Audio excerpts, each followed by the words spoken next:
10, 9, 8, 7, 6, 5, 4, 3, 2, 1, 0.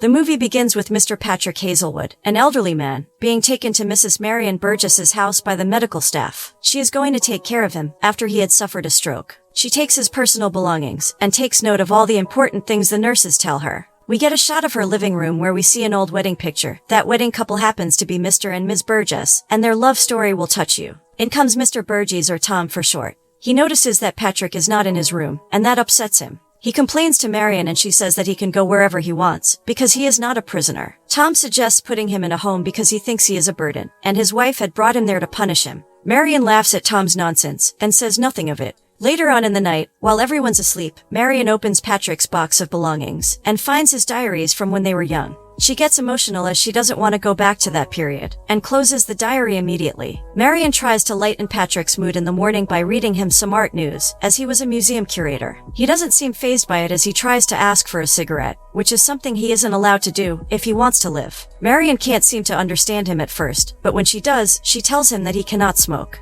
He gets angry and yells for her to leave. She leaves his room and lights one herself. She looks through the window and sees her husband. He and the waves remind her of the first time she set her eyes on him. We are taken back in time as we see a young Marion sitting with Tom's sister at the beach. Marion admires Tom and asks her friend why she hasn't asked Tom about swimming lessons, as Marion doesn't know how to swim. She tells her not to get her hopes up for Tom, because he likes women that are loud, not shy, and timid like Marion. The boys come to them and ask them whether they would like to join them for a swim. Marion's friend makes fun of her because she cannot swim, and even mentions to Tom that she wants swimming lessons from him. Tom's sister runs off with the other guy to the waters, so Tom and Marion are left alone. Tom tells her that he didn't recognize her at first, because it has been so long since he last saw her. She tells him that she has been in teacher training school, and he tells her that he is stationed up north as a police officer. Tom tells the young woman that she cannot go through life being afraid of the water, and Marion says that the water is too cold. Marion finds herself at the pool the next day, ready for her swimming lessons. She gets in the water and Tom tells her to throw her legs behind her, and after trying the whole day, Marion is finally able to swim.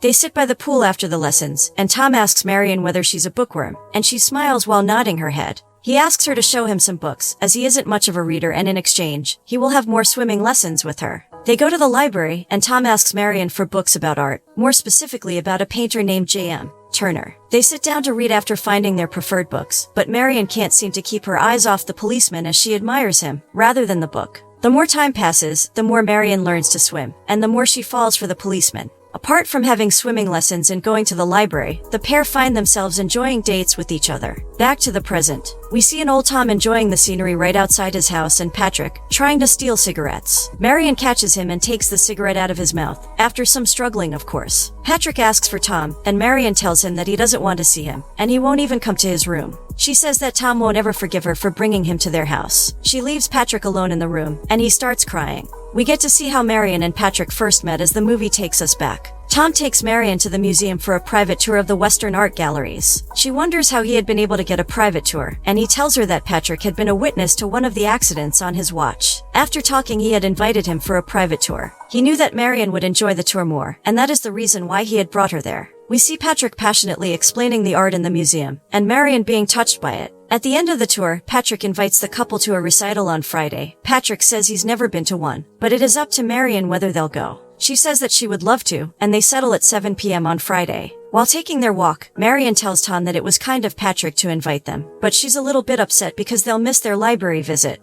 Tom tells her they can cancel if she doesn't want to go, but she tells him no, as she doesn't want to hurt his feelings. She says that he can't have many friends his age as he's invited them to a such event, but Tom jokes that the man might have found interest in her. Friday comes and the trio goes to the recital. After some beautiful music, the group goes to a cafe. Patrick drinks some red wine and says how it reminded him of Rome. Marion asks him whether he travels a lot, and he says yes because of his work. He asks her the same, and she says that she wishes. Patrick stops her and tells her that she has to dream for it to come true, and Marion says that she would love to go to Venice. From that night forward, the trio can be seen doing everything together. From picnics to trips and even karaoke nights, the trio seems to get along really well. Marion sits down with her friend and tells her experience with going to the opera. She tells her that it was beautiful, but her friend asks her whether they had been Patrick's guests again. She says yes, but the main reason they had gone is that it had been a dream of hers, and her friend gives her a weird look. She tells her that Patrick and she make a more suitable couple than she and Tom.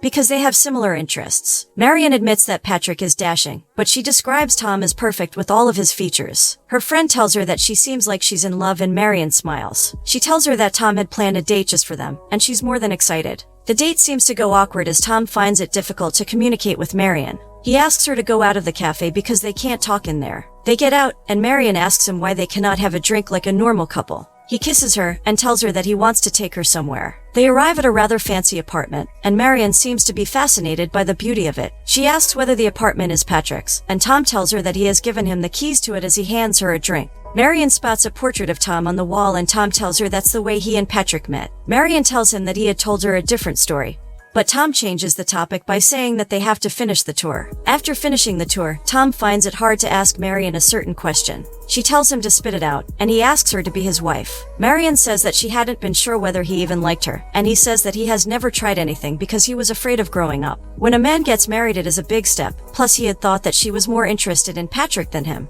It cuts to the present. Marion and Tom are playing cards when Marion tries to talk to him about Patrick. She tells him that he had asked for him, and Tom says that he doesn't want to hear it. Marion begs him to have a talk with Patrick, as that is what they owe him after what had happened. Tom says that everything had been fine before Patrick showed up. Tom goes to grab his coat as he tries to leave Marion and escape the conversation. Patrick's door had been open all this time, and he ended up hearing everything Tom said about him. Tom leaves and Marion gives Patrick his medication. While in his room, Marion grabs one of the diaries from Patrick's box and proceeds to read it. She opens the page on the 29th of July 1957. It is the date Tom and Patrick first met. Patrick had gone to Tom for help because an old lady had fallen from a bicycle. Tom and Patrick rushed to the scene, but the lady had run off while saying that she hates the coppers. Tom laughs and Patrick apologizes for bothering him. He describes Tom as different from the other coppers, someone whose eyes lit up once he spoke. Patrick hands him his business card and Tom reveals that he has never been to a museum, not even on a school trip. That is when Patrick invites him to the museum as his guest. Patrick keeps mentioning Tom's innocence, saying that it is combined with curiosity. He expresses that he would love to draw him, but he doesn't want him to misunderstand him.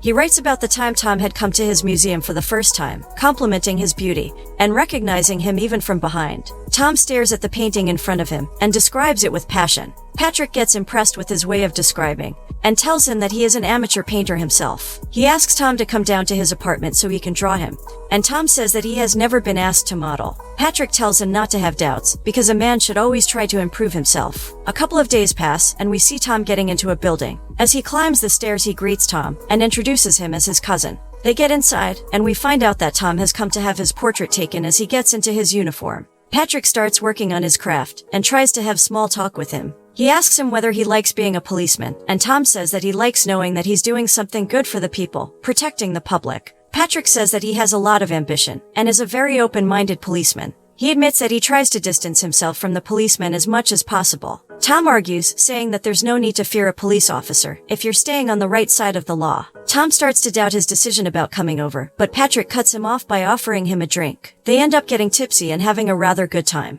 After fooling around with the police costume, Patrick sits down next to Tom. Tom keeps asking about his portrait, and Patrick tells him all he wants to hear. Tom puts his hand on Patrick's neck and starts caressing it. Once he realizes what he's doing, he apologizes and removes his hand from him. Tom admits that he doesn't know what's happening, but Patrick proceeds to open up his shirt and start touching him. Tom falls into the pleasure and seems to enjoy it. They end up being intimate, but Tom is filled with regret after it. He doesn't believe that Patrick can live like that, and says that he cannot live such a life as he exits Patrick's apartment. Patrick writes in his diary that he isn't sure whether he'll see his policeman again, as he blames the wretched time they live in. He thanks the bar Argyll for existing, as he can drown his sorrow by giving and receiving pleasure from an unknown man. He ends up getting with a man from the bar one night. Their fun is stopped as policemen spot them outside goofing around, and yell for them to stop. Patrick ends up escaping the coppers and comes home to Tom, waiting on his doorstep. He lets him in and Tom asks whether he still wants to draw him. Patrick says if he wishes, but that doesn't satisfy Tom as he starts yelling that he had wanted it in the first place, of course not actually referring to the drawing. Patrick tells him that he's drunk and Tom loses it. He starts yelling, saying that Patrick knew what he was doing, and that he had gotten him there under false pretenses. Tom tells him that he shouldn't have dragged him into the situation, but Patrick defends himself by saying that he had touched him first. He says that he shouldn't have done that, but Patrick makes him admit that it felt right. Tom tries to resist, but Patrick kisses him. and they let their passion take over. They hold each other after, and Tom asks Patrick whether he had ever thought about getting married. Patrick admits that he had had a lover by the name of Michael, and they were together for 5 years, but a gang had beaten him to death because of his sexuality. Tom proceeds to ask him whether he feels lonely, and Patrick says that he isn't alone and that he has Tom by his side. Tom says that they have to be careful, and Patrick agrees. Patrick mentions the time he met Marion, and how he and Tom had their little secret while hanging out with her. He also mentions the day Tom told him that he was in love with Marion. We see them walking on the beach, and Tom tells Patrick that there's something that needs to be said. He tells him that he plans on getting married, as men are ought to be married. Tom says that marrying will bring him more success in the work field as well. Patrick says that it isn't fair for the girl, but Tom says that he loves her and plans on having children with her as well. This doesn't sit well with Patrick as he pushes Tom against a rock and proceeds to... Tom begs him to stop but soon gives in. Patrick asks whether he's saying goodbye to him, and Tom says no and even asks whether he can share him. The scene cuts to Tom and Marion's wedding. We see Patrick climb on the stage, as he is ready to give a toast. He doesn't say much but wishes well for the nice and civilized couple. He even asks Tom to kiss the bride, and he does so. Tom and Marion go to their new house after the wedding, and when nighttime comes, proceed to spend their first night together as a couple. Tom ends up not being really good at it, and he starts apologizing to Marion, but she comforts him by saying that it was lovely. They get a surprise the next morning, as Patrick pulls up in their driveway. He had promised Tom to cook a wedding feast for them, but it seems as if Tom has forgotten to tell Marion. All of them prepare dinner together, with lots of singing and alcohol. The dinner goes well, but it gets tense once the topic of Marion's work gets brought up. Patrick suggests that Marion should be able to work, but Tom disagrees as he thinks the mother of the home should be with her children. Patrick argues more and that makes Tom crazy. He starts yelling, saying that Patrick doesn't know anything about children or having a family, so he shouldn't listen to him. He says that in such anger, he ends up breaking a plate with his fist. The next morning comes, and Marion can't seem to find anyone in the house. She goes outside, and only when she looks into the shed, she finds her husband being intimate with Patrick. Shock runs through her body as she tries to go back to the house unnoticed. She tries to calm down, and does once she sees Patrick leaving. Tom comes into the house, and suggests making breakfast for his wife. Marion doesn't say anything, so Tom comes closer to her. He asks her why she's upset, but she says that she wants to go in the bedroom with him. We see an older Marion. She is opening another one of Patrick's diaries, and in that one, he talks about how he feels after Tom and Marion get married. The date is the 25th of May 1958. He feels that Tom is slipping away from him. We see them. Patrick is begging Tom to stay longer, but he says he has to go because Marion is expecting him. Patrick hands him a book about Venice. He tells him that he's going to Venice the following month, and would love nothing more but for him to join him. They won't have to hide and they can be free. He plans on taking Tom as an assistant, as there is an open job for someone at the museum. Tom says that he cannot do such a thing, but Patrick takes it upon himself to tell her. Marion takes the children to the museum for a tour, and Patrick takes the opportunity to tell Marion about the trip to Venice. He makes it sound as almost it is Tom's fault for not telling her. Marion notices what's going on, and pretends to know about the trip.